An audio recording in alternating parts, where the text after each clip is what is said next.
तमन्ना है कि अपने लक्ष्य की ओर हेलीकॉप्टर की स्पीड से आगे बढ़ूं, लेकिन आकर्षण ने मुझे ब्लॉक कर दिया है।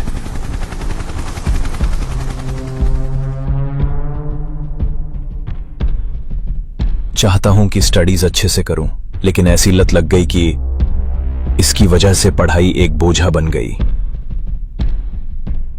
सोचता हूं आज रात चैप्टर कंप्लीट कर लूंगा, लेकिन कुछ ही देर में मन भटक जाता है।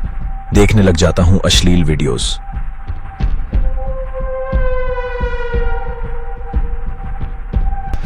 फिर मेरा एक मन भागने लग जाता है। शायद इस बार आकर्षण के अटैक से बच जाऊं, लेकिन कुछ देर में मन बिखर जाता है। पढ़ाई तितर बितर हो जाती है।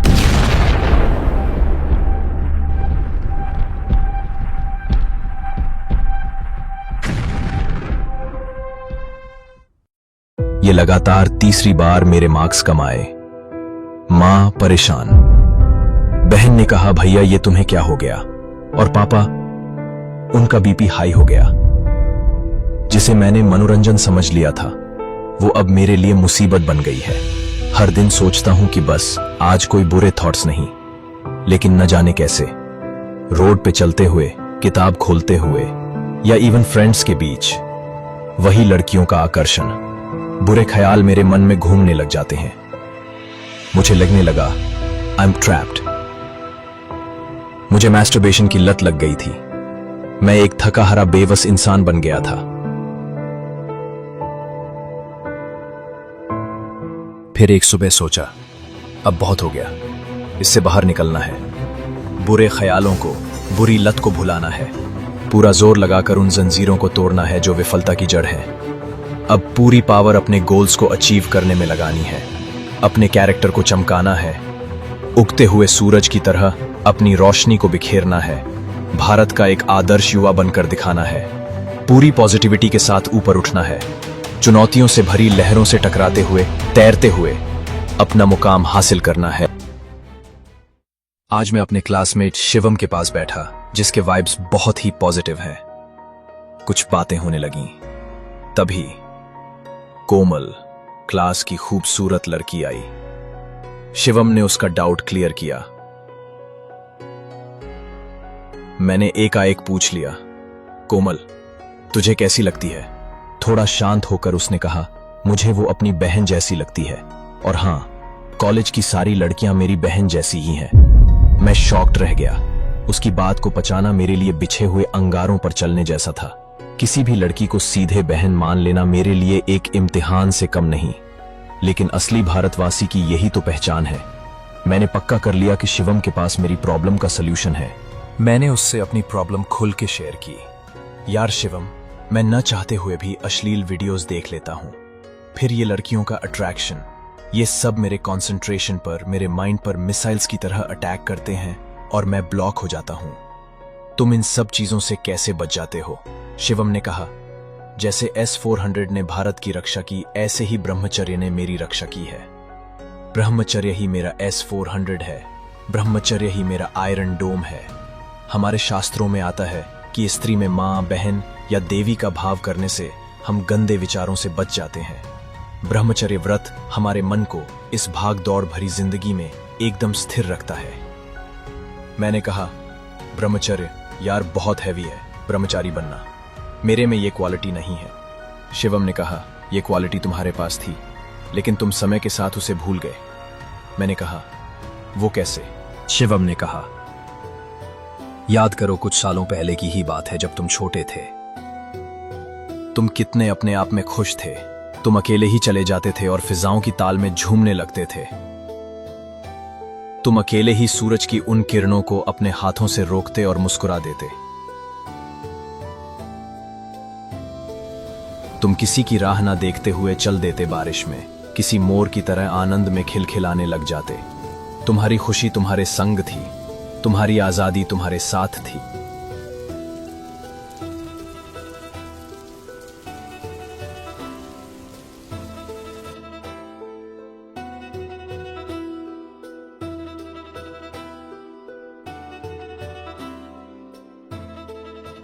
मैंने कहा, शिवम, आज तुमने जो बात कही उससे मेरे दिल में ठंडक पहुंच गई। लेकिन मैं इतनी बुरी सोच वाला कैसे बन गया? शिवम ने कहा, जो तुमने रोमांटिक फिल्में देख ली, जो अश्लील वीडियोस देख लिए, जो गंदे गंदे पोस्ट पढ़ लिए, उनकी कीमत तुम अपनी आजादी, अपनी खुशी को दांव पर लगा के चुका रहे हो। और उसका परिणाम यह है कि सड़क चलते चलते तुम कई बार ऐसी खाइयों में गिर जाते हो जहां अश्लीलता की दुर्गंध से तुम्हारा दम घुटने लगता है। तुमने जिस हद तक इस अश्लीलता की गंदगी को अपने मन में फैला दिया, उतना ही तुमने अपने आप को बेबस, लाचार, मैला बना दिया। मैंने कहा, अब क्या रास्ता है कि मेरा मन बचपन की तरह एकदम क्लियर हो जाए? शिवम ने मुझे एक बुक दी, दिव्य प्रेरणा प्रकाश, और कहा, इसे कम से कम 5 बार ध्यान से पढ़ने से तुम्हारी समस्याओं का हल निकलने लगेगा। ये मेरे गुरुदेव संत श्री आशाराम जी बापू का आशीर्वाद है। एक ऐसे संत हैं जिन्होंने लाखों लाखों भारतवासियों तक ब्रह्मचर्य शिक्षा को पहुंचाया। आज उन्हें एक षड्यंत्र के तहत झूठे गंदे आरोप में फंसाया गया, लेकिन सच्चाई ये है कि उन्होंने पिछले 50 सालों से स्कूलों, कॉलेजों में आम जनता तक ब्रह्मचर्य की एक दिव्य चेतना जगाई है।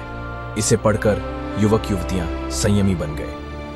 मैं घर आके वो बुक पढ़ने लगा। धीरे धीरे मुझे जीवन जीने का सुनहरा मोड़ मिलने लगा। ऐसे बहुत सारे ट्रिक्स मिले जिनकी वजह से मेरा मन साफ होने लगा। मेरा फोकस, कंसंट्रेशन बढ़ गया।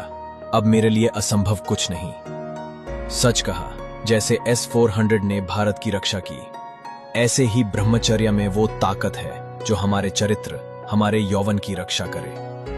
धन्य हैं संत श्री आशाराम जी बापू, जिन्होंने ये शिक्षा जन जन तक पहुंचाई। तो आइए पूज्य संत श्री आशाराम जी बापू क्या कह रहे हैं ब्रह्मचर्य व्रत के विषय में, वो सुनते हैं। तो इस चतुर्मास में जो ब्रह्मचर्य व्रत लेता है 3 महीने का, वे हाथ ऊपर करो। जो 6 महीने का ब्रह्मचर्य व्रत लेता है वे हाथ ऊपर करे। 6 महीने तक संयम रहेगा, पति पत्नी होते हुए भी संयम। 3 महीने का व्रत लेना हो तो मैं अभी 3 महीने का संकल्प कराता हूँ। 6 महीने का ब्रह्मचर्य व्रत लेते हो तो हाथ ऊपर करो, 6 महीने का कराऊंगा। अगर कोई 12 महीने का व्रत लेना चाहता है वे हाथ ऊपर करे। तो 12 महीने वाला 12 महीना बोलना मन में, 6 वाले 6 बोलना, 3 वाले 3 बोलना। हाँ,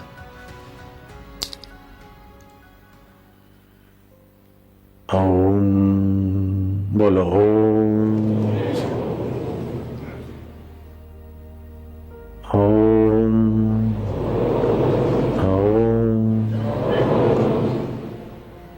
तम नमामि हरिम परम।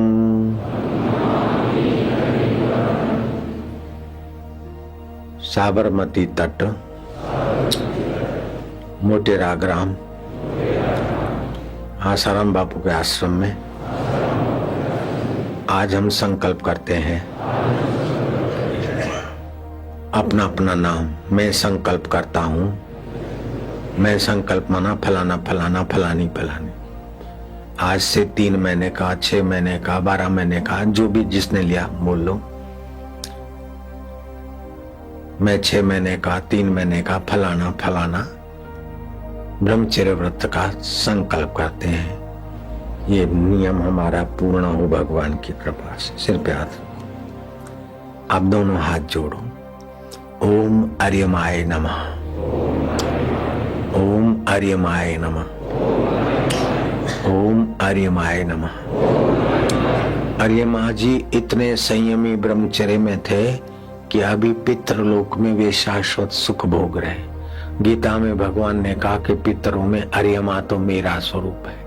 जो जो संयमी और ओजस जहां जहां देखता है वहां भगवान ने कहा कि मेरा ही स्वरूप है।